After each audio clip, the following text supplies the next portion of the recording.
of the best things about the Walla Valley is nature. Whether you're a longtime resident, new to the area, or just visiting, there's always somewhere beautiful to explore. And we're going to do just that. Find out how to get started today on Hometown.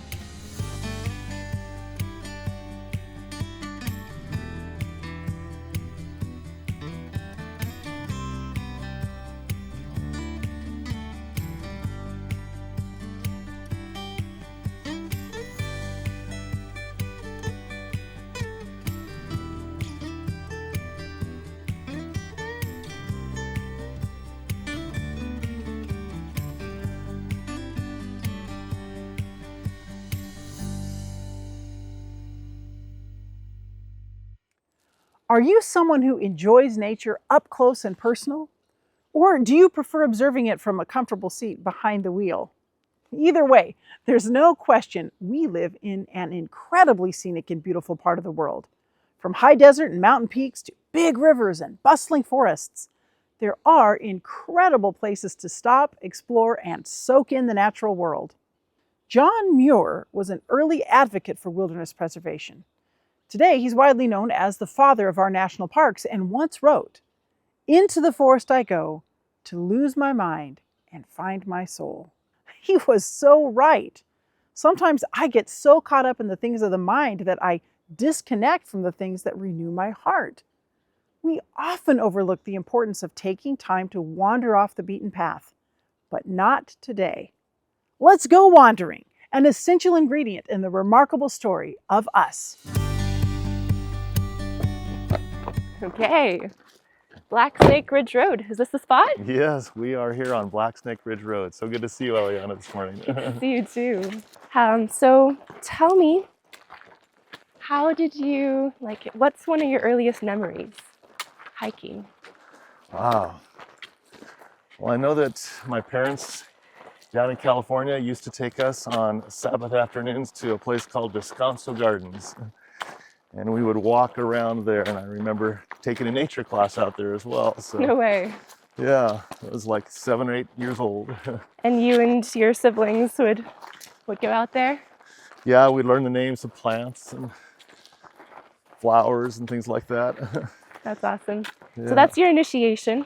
What got you into what you do now as far as I don't know how I got interested in backpacking, but around 5th grade, 6th grade, I really got interested in that. And so hiking and backpacking was something I loved to do my whole life. But it was about 15 or 16 years ago that I had an epiphany. And life is busy, but I realized that if I was willing to get up early on Saturday mornings, very early, I could have a 3 or 4 hour block of time. And so I started doing that. Wow. And it became something that I really enjoyed. So I would pretty much go every week, get up about 5, leave at 5:30, then hike from like 6 to 9 or 6 to 10. And yeah, come back, be home by 10 or something like that. So What's so magical about that 3-4 hour block of time? well, I love watching the morning happen. So, especially in the winter, you're starting to hike in the dark. Sometimes it's pitch black. The moon might be out. And then as you hike over the next hour, you see that entire transformation to dawn and morning, and watch the sun come up. It's glorious. Yeah. And so and then the summer, even if you get up at 5, you'll still be in the light in the sun. Is the saying true, the early bird catches the worm? I know on these roads, and I spend a lot of time hiking gravel roads in the foothills of the Blues. And these roads are public roads, but at that time of the morning, it seems like they're private. Many times I don't see a single vehicle during the whole 3 hours. Wow. So it's just me and the deer, sometimes the elk, rarely the coyotes or bear. So that morning moment of like solitude is the worm that you're looking for. Yes. Well, And it doesn't have to be total solitude. I'm always happy to have company on my hikes.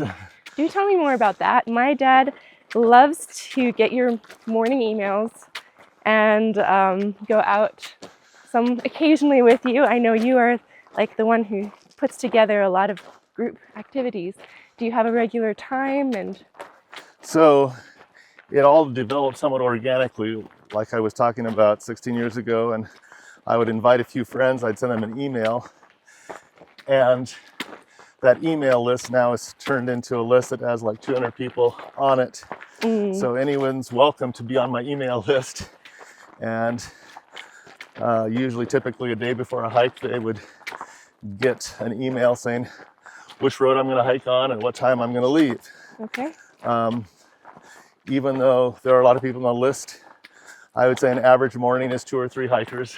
Okay. Every once in a while we have a bigger group, but it's not real often. A few times a year I'm hiking by myself. But I think the largest group I ever had was like 15 or something like that. But like I said, 2, 3, or 4, that's a fairly typical morning. Okay. Awesome. And you guys start really early in the morning too. Yeah, well, I just found that the morning is a good time to be out here. Like I might have mentioned, even though these are public roads that we're hiking on, many times I don't see a single vehicle the whole time. When I'm out here, I just see elk and deer. That's beautiful. So, yeah, speaking of roads, back before I started doing this on a regular basis, I pretty much only hiked McKay Grade, or some people say Mackay Grade. Okay. Is that visible from this road? It's a little bit to the south, but it's just, you can't actually see it. It would be down in a ravine, but yes, we can see the area. And it occurred to me, well, there are a lot of other roads. And so then I got excited about exploring on the map.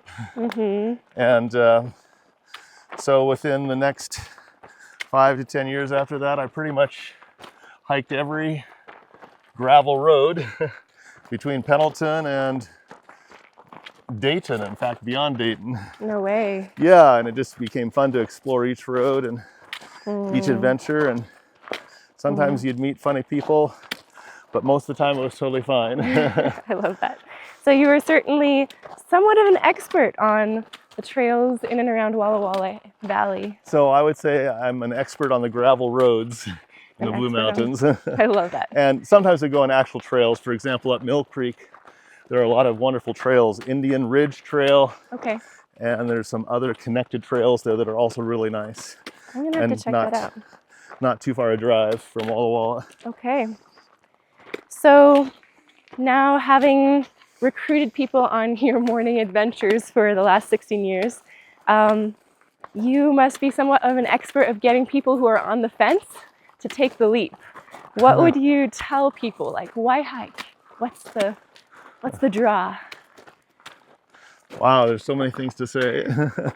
I think at some level, it just makes everything in your life kind of calm again. If you have anxieties or worries, up here everything seems to fall into perspective. And I think it helps to lessen ruminations and those kinds of things. I'm not sure if I can always give you the mechanism, but exercising, the incredible sights that we see, the vistas, the views, they just constantly inspire me. Yes. Sometimes I tell my hiking companions my heart is singing. I get rather, what's the word? Yeah, well, it's very exciting to be here, and it's hard to find the right word sometimes to express it. Look at that vista there, Eliana, isn't that gorgeous? That is beautiful. What are we seeing here? You were mentioning we're seeing, we're looking south, and boy, I'm trying to remember the name. I don't think I can remember the name right now. I should have reviewed the geography around here, but we see Clicker Mountain. Okay. And then we also see Mormon Grade. And in that far ridge is Pikes Peak Ridge. And between that is McKay Grade. Okay. But yeah, each ridge, each road has its own character, but they're also very similar. Do they kind of feel like old friends? They are old friends. I love how you said that. Absolutely. When I come back to one that I haven't hiked for several months, sometimes maybe half a year, it does feel like an old friend. reconnecting with an old friend. And one thing about coming back at other times and other seasons is each season has its own character, each season has its own delight. So when we come in the winter, oftentimes there'll be snow, and I sometimes do have kind of like hiking crampons, and that's helpful. Okay. But I, year-round, just go in tennis shoes. Okay. In the winter, I wear wool socks with my tennis shoes because sometimes with all the snow, what I find is for 3 hours, it's totally fine. If I were going to go backpacking, I would obviously need to do something different. But and I usually carry my pack, things that just help me to be ready for whatever season it is. So That's good. Do you have an emergency kit or? well, what I have, like right now in the summer, I also have extra water. Okay, very good. I always try to have a granola bar too. It's really only happened once or twice in my hiking. I usually don't eat anything during my hikes. Okay. But there was one particular hike that we did a long ways, and we were running on the way back, and I got that feeling, I guess, that you get in a marathon when you have a low blood sugar. And so I try to be prepared for that, but more important to be prepared for the weather. And in the winter, I always have an extra dry something that I can put on, and maybe a Gore-Tex wind coat or something like that. That's good to know. So what do you feel like you get to capture out here in nature, on the trail, that you don't get in other aspects of life? Well, I will say, just, being here in Walla Walla has made me realize how much we have just right here in our backyard that's just incredibly precious. And I have thought many times on these hikes, this is more fun than going to Disneyland. This is more fun and it's so much cheaper. Yeah, just being outside in nature in God's second book is just the best therapy, the best medicine. I don't know how else to say it other than those simple things, but I never tire of coming out here. It's simple, it's inexpensive. I guess it's only gas money. And the things that you use for hiking are much cheaper than you might if you were into other kinds of sports. So yeah, I think that often, like, wow, this is something really fun, and it's just right in my backyard, and it's just a half-hour drive away. Yes. Yeah, it's glorious being out here. There's a thrill to experiencing God's nature firsthand. Absolutely, absolutely. And it never grows old. I never get tired of it. Every time I come out, it's always fresh and new, even though I've been here before.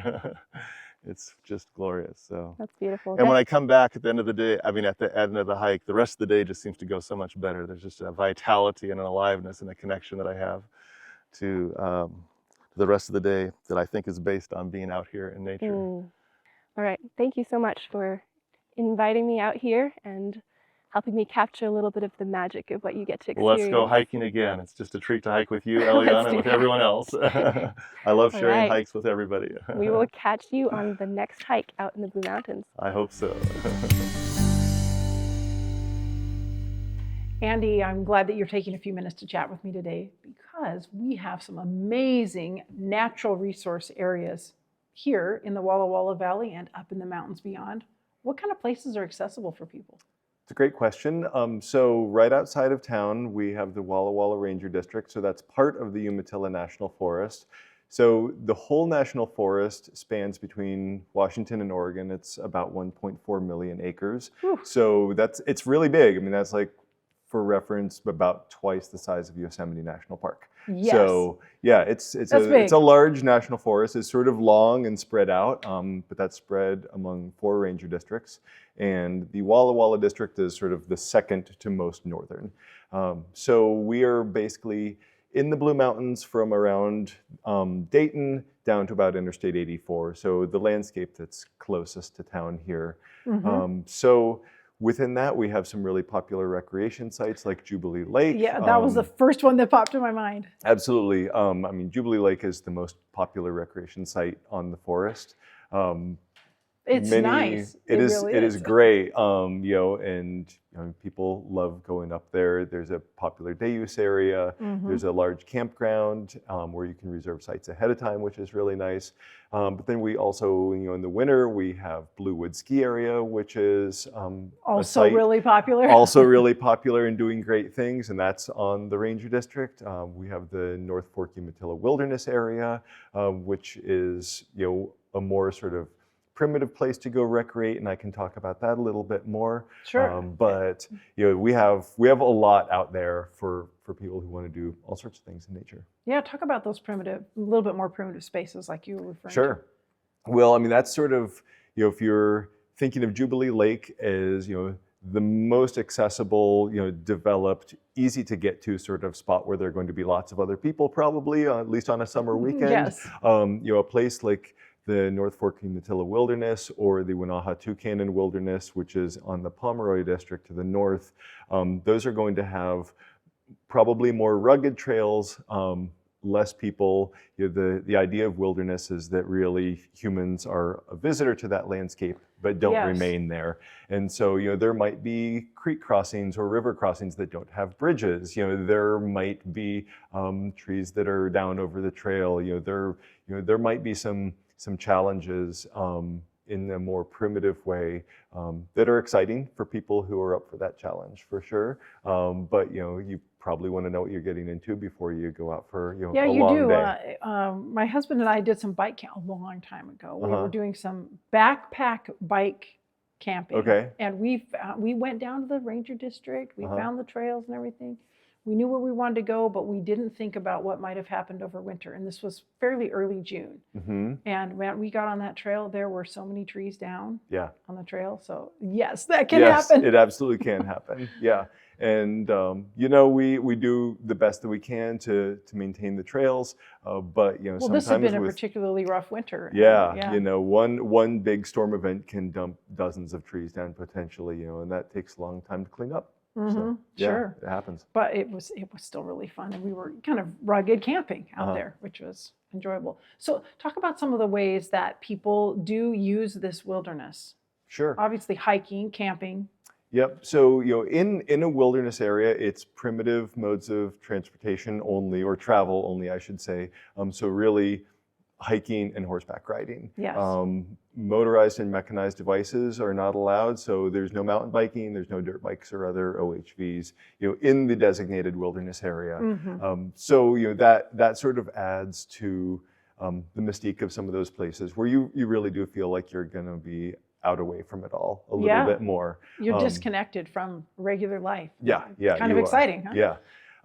So whereas most of our trails that are outside of the wilderness areas on the Walla Walla district are what we call multi-use trails. They're primarily single track, so they're not wide OHV trails or ATV trails. They're still just kind of like one lane, but most of them are open to mountain bikes, dirt bikes, equestrian horse riders, and hikers. So there's a lot of options there. Lot of options for people on really most of the other trails on the district outside of the wilderness. So the Umatilla Rim Trail is a popular one that's open to all those uses. And then in the wintertime, a portion of the Umatilla Rim Trail is also used for Nordic skiing and snowshoeing. Yes. Yeah. And then of course we have a lot of snowmobile trails in the winter as well. Done that too. Yeah? It's really, really fun. Yeah, I mean, we don't own one, but if you have friends that will take you, it's always fun. So sometimes people feel a little bit intimidated about leaving their sort of regular life and comforts. What if they haven't been into these kind of sports before? How can we kind of set their minds at ease and let them know how to be prepared? It's a great question. So in a place like Walla Walla, a large town, a lot of active people, chances are they know someone who has some experience, doing things like that. And if they're really intimidated and they don't want to go out there by themselves, there's probably someone around, or an outing or a group trip or something like that where they could go kind of with company and not be totally on their own. Okay, so take a friend or somebody that's done this before. Yeah, for sure. Yeah. The other thing I would say is, dress for the appropriate conditions. We can have crazy weather in the mountains regardless of the time of year, just because it's warm and sunny in Walla Walla does not mean it's going to be warm and sunny up at 5,000 feet in the mountains. It could be stormy and very wet. Yeah, it could be very wet. It could be hailing or snowing even in the summer. It happens infrequently, maybe, but it happens. So keeping an eye on the conditions. If there are any storms coming in, dressing appropriately, making sure that your shoes fit and aren't going to give you blisters, things like that. Checking the map to see, is there going to be water available? Is it going to be really hot? In the Blue Mountains, a lot of our trails go sort of out along these spines of ridges. So, they're very scenic. They give you great views in all directions. They're also very dry. Yeah. And so if you're out there, sun protection. Yeah, water, sun protection, hat, things like that, because you don't want to be out there all day and realize you're at the end of the ridge and you're out of water and now you have to walk back. So being prepared for those sorts of things is really important. So having a good plan. Yes. And also knowing what you're going to do if you're out after dark. Absolutely. I always carry a headlamp with me when I'm out there, even if I have plans to be back at my car, before dusk. It's not a bad idea. Just get a little headlamp, stick it in your pack, and you probably won't need it, but if you do, it's really nice to have one. Yeah.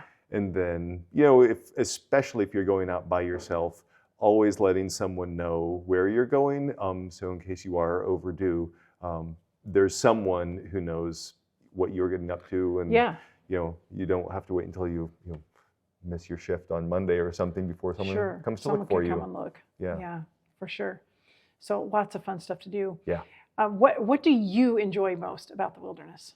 Ooh, what do I? And I don't mean it doesn't have to be wilderness in the technical sense, like any of these, park areas. Yeah. I really like trail running. Oh, yeah. So I like getting out there with some friends from town and just going up into the mountains and going out on some trails with our dogs. And this is a great time of year to do it. The snow's just come off. There are a lot of wildflowers out. So that's one of my favorite things. I like backpacking as well. And, there's a lot to do. I have tried dirt bike riding. I'm not very good at it. I have some coworkers who are great.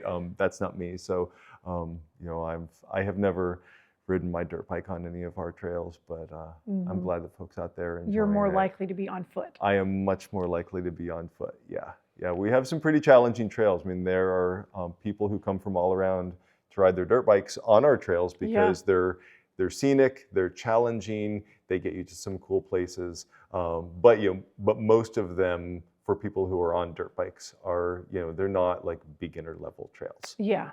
So you need to know that you have the right level of experience. Yeah. And you can go down to the Ranger District and ask questions and look at maps, right? Absolutely. Yeah. So the Walla Walla Ranger District is at 1415 West Rose. So come in. We're open normal business hours Monday through Friday. We have maps on the wall. You can purchase maps there. You can ask questions about current conditions and things that are going on. Later in the summer, obviously, there's a high chance of fires happening on the district, and that's one of those things that you want to be aware of if there's a potential for a fire affecting where you might want to recreate, because we might have some trail closures or things like that, and that's a great place to get that information. So what's your favorite place then in the area that you're responsible for? Ooh, my favorite place. That's a tough too one. hard of a question. It's Some not favorites? It's sure. I mean, I have many favorites. I think in the early season, especially when the wildflowers are blooming, there are some spots out on the Umatilla Rim Trail that are really great. That is one of our, I think, easier trails. It's not quite as totally easy, flat, beginner friendly as the Jubilee Lake Loop Trail, but the Rim Trail gets you out into some cool spots in the forest without having huge climbs up the side of a mountain or things like that. I think it's pretty family friendly for what it is, and it kind of winds through the forest, and then it gets out into some really dramatic viewpoints out over the wilderness, and it'll be kind of carpeted with wildflowers, big views. That's pretty nice. It's hard to beat those nice days out on the Rim Trail. Excellent. Another spot that I like a lot, for a more strenuous outing is the Indian Ridge Trail Mm-hmm. that actually goes right along the edge of the Walla Walla Municipal Watershed, Yes. so up in Mill Creek. And so not only can you see where our water comes from, which is cool, but it's just, again, these kind of big views out Yeah. over the landscape, really dramatic scenery, and a very challenging trail. It's only a few miles long, and it gains a couple thousand feet in elevation. So, So be ready for it. Be a little bit be fit. ready. Yeah, you want to be pretty fit for that one. It has some very steep sections, but it's a really rewarding trail. Sure. Well, Andy, thanks. This has been really fun. Love the chance to chat with you. Thanks for having me on, and yeah, this is great. Appreciate it. But ask the animals, and they will teach you, or the birds in the sky, and they will tell you, or speak to the earth, and it will teach you, or let the fish in the sea inform you. Which of all these does not know that the hand of the Lord has done this? In his hand is the life of every creature and the breath of all mankind. Job nails it in chapter 12. This is God's classroom. There's so much to absorb when we get off the beaten path. Nature teaches us to ground ourselves in the beauty of his creation, helping us remember that we are created in his image and that he cares for us on an intimate level.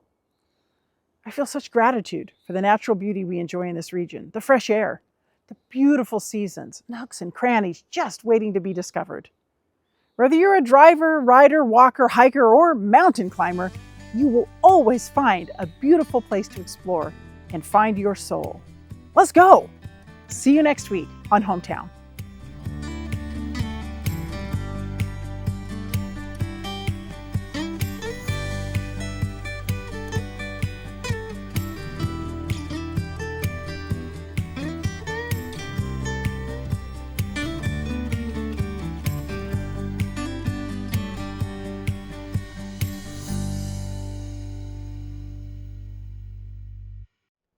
Do you love uplifting stories of people in our community as much as we do? When you give a gift, you make local, uplifting, community-focused programming like Hometown possible. To find out how, just use the QR code or visit our website at the link in our bio. And don't forget to like and subscribe to hear more great stories about our valley.